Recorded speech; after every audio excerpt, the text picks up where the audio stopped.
வர்ற வெள்ளிக்கிழமை நாள் நல்லா இருக்கு, அன்னைக்கே கல்யாணத்தை வச்சுக்கலாம். வர்ற வெள்ளிக்கிழமை என்ன?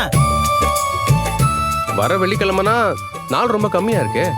ஆமா, இன்னும் 4-5 நாள் தான் இருக்கு. அதுக்குள்ள எப்படி கல்யாண ஏற்பாடுலாம் பண்றது? ஏண்டா ஒரு கல்யாணத்தை பண்றதுக்கு 4-5 நாள் பத்தாதா? இந்த பாரு, அனீஸ் வந்து என்கிட்ட பேசினான். அவன் சொல்றதெல்லாம் பார்த்தா அவனு குடும்பத்து ஆளுக்கு ரொம்ப டெரரா இருப்பானுங்க போல இருக்கு. ஏதோ இந்த தடவை தப்பிச்சிட்டீங்க, அடுத்த தடவை வந்து அவன் பொண்ணை தூக்கிட்டு போயிட்டா என்ன பண்ணுவீங்க?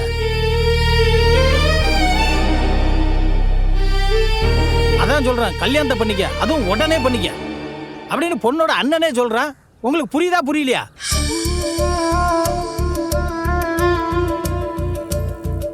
பொறுமையா பண்ணிக்கலாம்னு இருந்தான்னு வையே, அந்த பொண்ணை நீ மறந்துரு, அவ்வளவுதான்.